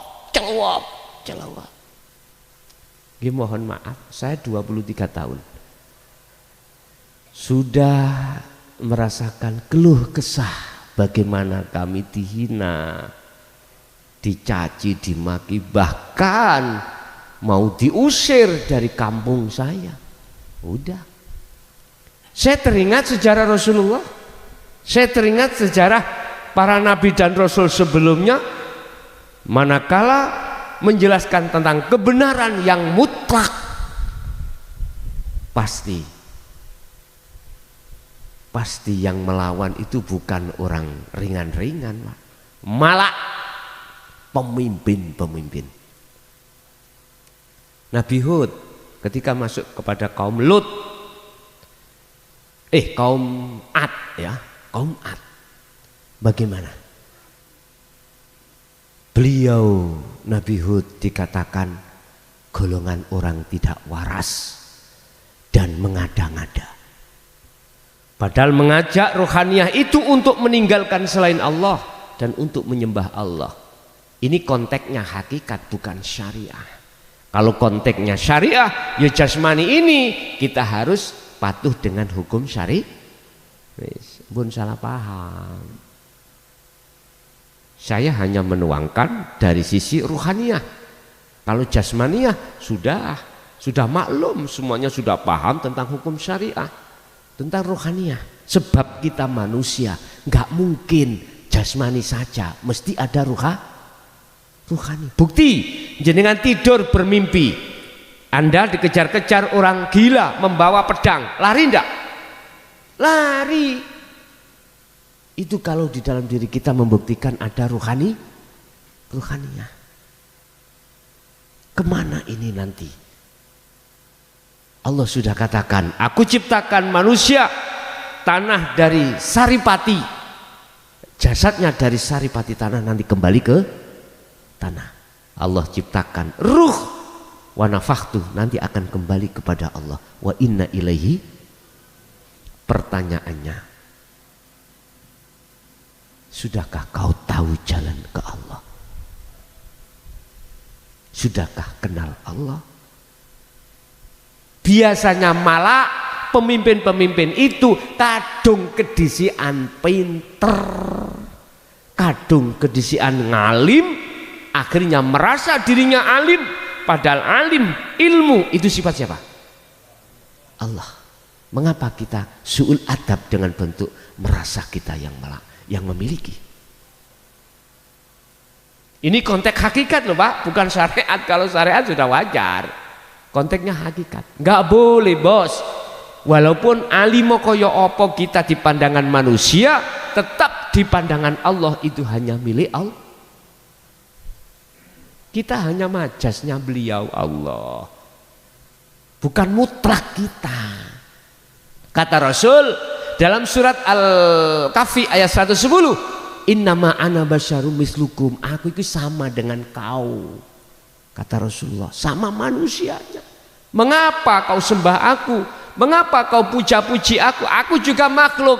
Pujalah, pujilah, sembahlah. Siapa yang ku sembah? Itu Rasulullah. Alhamdulillah utawi sekabeh puja dan puji iku lillahi apa li Rasul? Hah? Li makhluk apa lillah? Lah ya sudah. Kemudian kita waca tapi prakteknya kita salah. Secara konteks hakikat, tapi secara konteks syariat nggak apa-apa kalau hanya secara fisik. Ruhaniyahmu tetap lillah, harus pada Allah. Lah ini loh maksud saya hadir itu negesno ajaran Rasulullah. Jangan dicampur-campur jasad rohaniyah nyembah mujanya nangone makhluk, jangan bos. Jasad silahkan ke jasad, ruhaniyah tetap pada Allah. Wis. Iki ditentang oleh umat-umat dulu pada zaman Rasulullah piyambak-piyambak. Akhirnya apa yang terjadi? Penghancuran. Amin titeni. Saya tidak disiki kersa. Saya tidak mendahului kehendak Allah. Enggak. Sudah tidak terlalu lama kok. Kita akan dihancurkan Allah itu enggak terlalu lama. Sebetulnya ini sudah isyarat. Mengapa sekarang sudah di floor, tidak ditutup-tutup seperti tahun-tahun sebelum 2014. Ayo. Itu tetanda Allah mau mengutus malaikatnya turun ke bumi untuk penghancuran.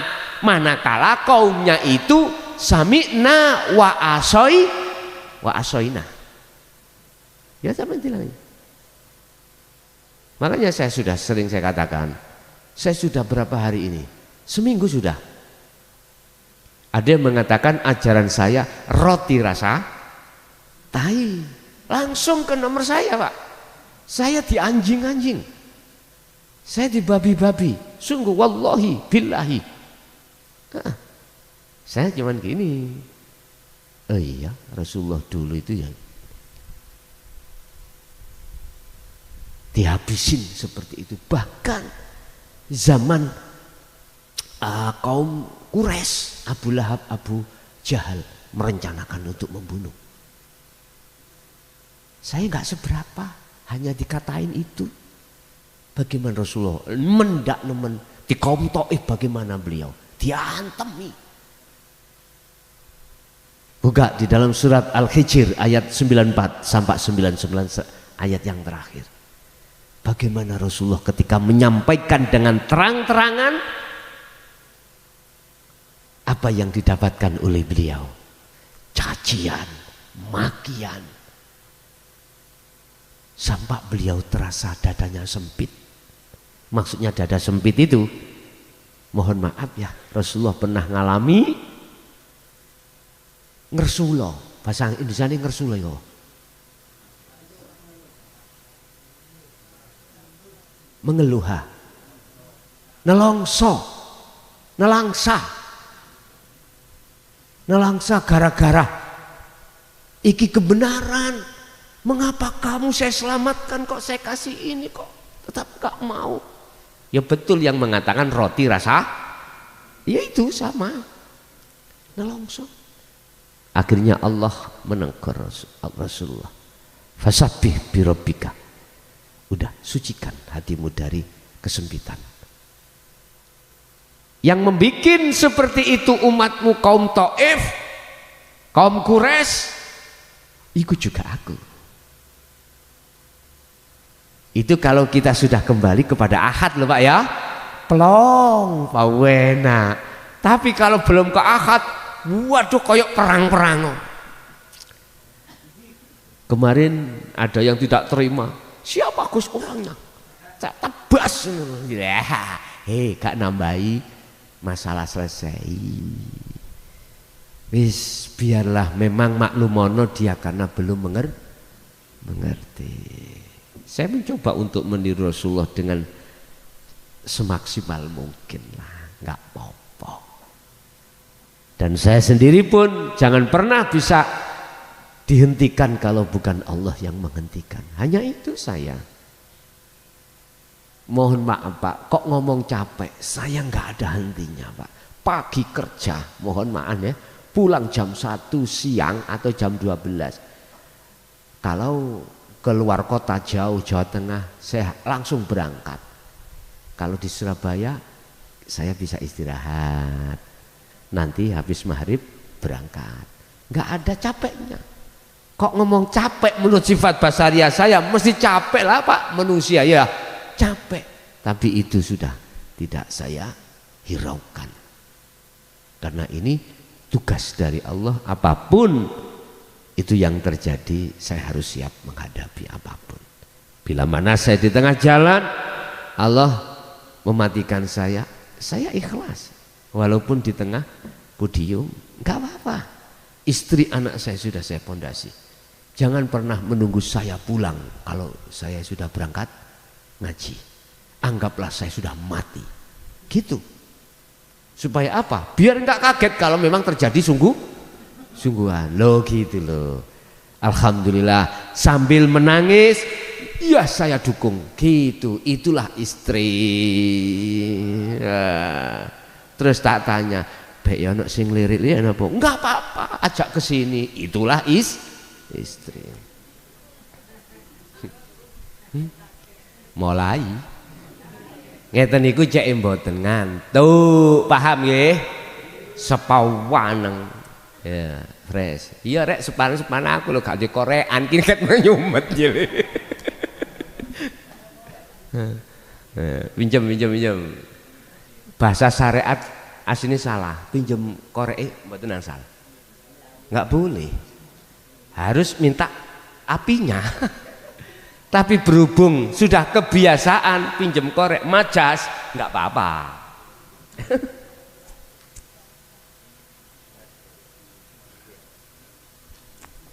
Kang langkung, nggih, ngaten.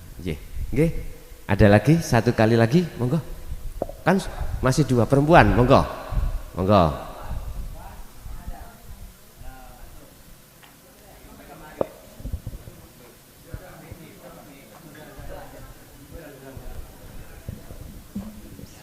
Bismillahirrahmanirrahim.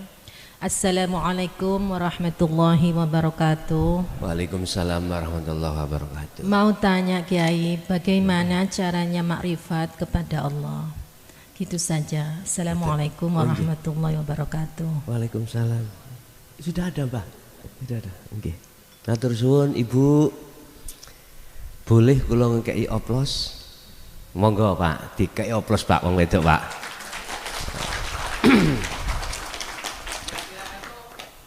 Bagaimana caranya kita bisa makrifat pada Allah? Kalau kita kembali kepada surat Al-Kahfi ayat yang terakhir ini. Ayat yang terakhir. Tolong dibuka di YouTube. Nah, di Google. Wa man kana yarju liqa Allah liqa rabbi. Ngoten niku.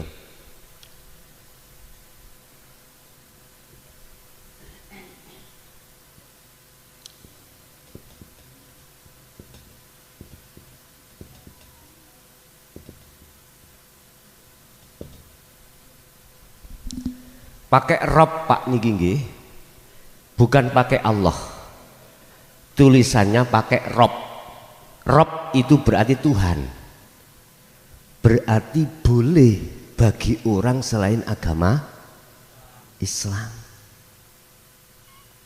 Sing jelas agama yang mengesahkan pada Allah. Itulah yang dimaksud. Barang siapa yang ingin kembali bertemu terhadap Allah, ada syarat 2 Bu. Syaratnya 2. Pertama, fal ya'mal amalan sholihan.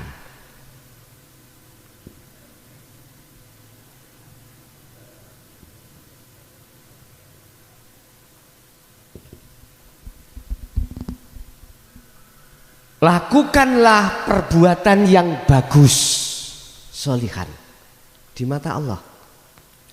Saya konteksnya tidak di jasmani atau syariat, tapi di rohani.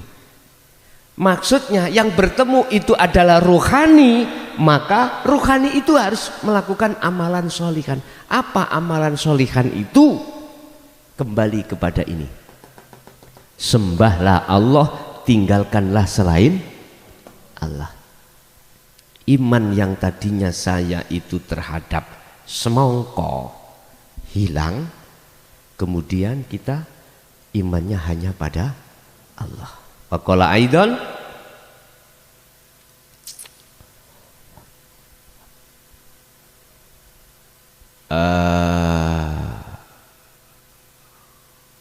barang siapa yang meninggalkan tagut wa yu'min billah wa may yakfur bit taguti wa yu'min billah. Barang siapa meninggalkan iman selain Allah, maka imannya betul-betul pada Allah. Barang siapa yang cintanya meninggalkan selain Allah, maka cintanya hanya pada Allah. Dan itulah Rasulullah. Kul in kuntum tuhibbunallaha fattabi'uni, kata Rasul. Jikalau kau cintamu ingin diterima Allah, ikuti aku. Tinggalkan iman selain Allah. Jikalau kau mau wa yu'min billah yuhibbukumullah wa yaghfir lakum dzunubakum, cintamu akan diterima oleh Allah dan semua dosa-dosamu syirik itu disepuro, dimaafkan oleh Allah. Inilah yang dimaksud fal ya'mal amalan sholihan. Mulai pagi sampai pagi sibukkan hatimu berzikir. Ala bidzikrillahi tatmainnul, itu ketenangan itu hanya satu, bertemu Allah. Hanya bertemu Allah, inilah yang abadi.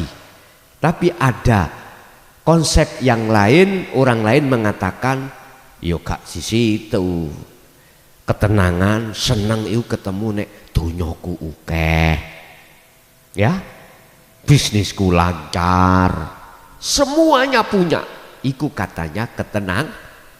Tapi kata Allah, ad-dunya mataul, tertipu awakmu. Kok bisa?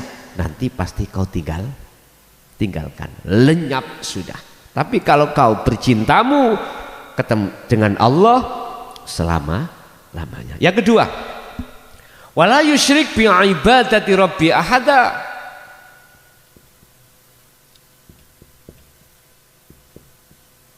Bi ibadati rabbihi ahada. Jangan pernah ada iman di dalam dirimu ketika kau beribadah. Jangan pernah beriman selain Allah, maksudnya dalam dirimu ketika kau beribadah. Beribadah itu yang bagaimana? Apakah hanya sholat? Bukan hanya itu. Artinya semua aktivitas apapun yang berlaku pada diri jenengan itu disebut ibadah di mata Allah. Manakala hatimu hanya beriman hanya Allah yang segala-galanya, yang menggerakkan, yang apapun hatimu sudah fokus hanya Allah, maka itulah yang dimaksud wala yusyrik. Jangan kau menyekutukan terhadap Allah ketika kau beribadah. Ketika kau melakukan apapun, jangan pernah ada perserikatan, jangan ada pernah persekutuan. Contoh sing dikatakan persekutuan, kula makan semongko tadi, saya yakin iman datangnya manis dari semang, berarti saya mengadakan persekutuan. Jelas nggih? Lakukanlah hal itu sampai kapan?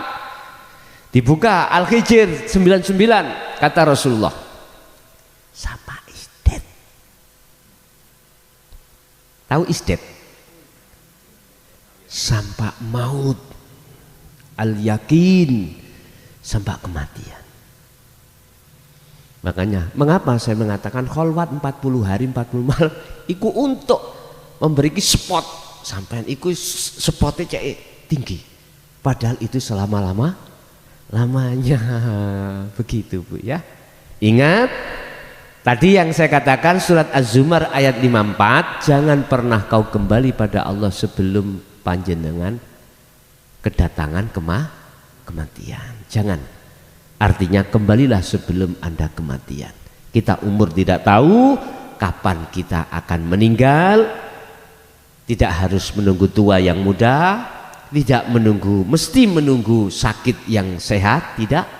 Bisa jadi Allah memanggil ketika kita masih muda, masih kuat, masih sehat. Ya. Dengan disitulah mengandung pengertian wis sedang lekas kembali pada Allah.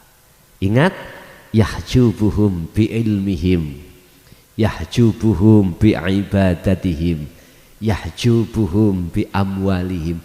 Allah akan menyesatkan kita lewat ilmu yang ada pada diri kita. Akhirnya kita semakin tinggi, semakin rumongso. Lah, berarti ilmu menghalangi kita pada Allah. Ibadah juga begitu. Semakin lebih baik daripada orang lain. Amwal, harta juga begitu. Itu satu sisi. Satu sisi lain, penghalang itu tidak akan menjadi penghalang dalam dirimu manakala Anda itu sudah ada etikat untuk bertemu, apalagi sudah bertemu Allah. Sugiyo koyo opo, kaya bagaimana, alimo notok langit ya opo, jabatamu tinggi yo sampai presiden koyo opo, ngibadamu api o koyo opo.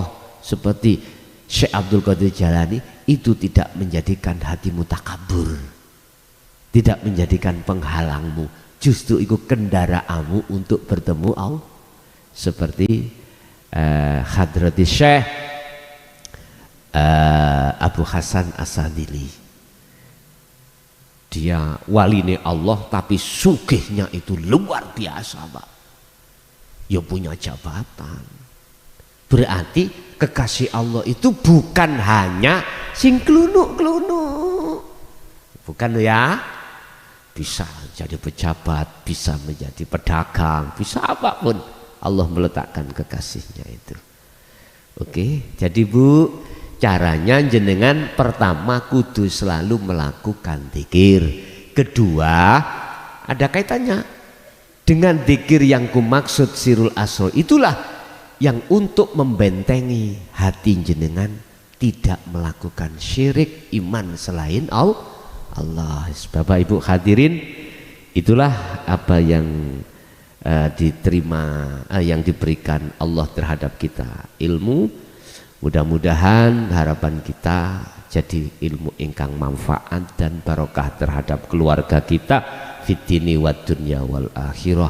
Lahumul Fatihah. Bismillahirrahmanirrahim.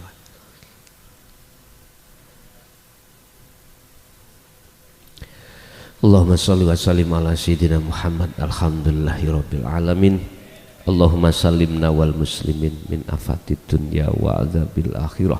Allahumma nawwir qulubana binuri hidayatika wa ma'unatika wa rahmatika wa syafa'atika wa ma'rifatika wa ila auladina wa azwajina wa dzurriyyatina wa ahli baitina ya fattahu ya alim iftah lana bi futuhil arifin wa ilaihim. Allahumma ja'alna wa ilaihim ya Allah min ahli syuhudika wa ta'atika wa dzikrika wa ma'rifatika qoblal maut. Rabbana atina fid dunya hasanah wa fil akhirati hasanah wa qina adzabannar. Wa sallallahu ala sayyidina Muhammad. Alhamdulillahirabbil alamin. Al-Fatihah. Bismillahirrahmanirrahim. Kurang lebihnya mohon maaf. Akhirul kalam. Assalamualaikum warahmatullahi wabarakatuh.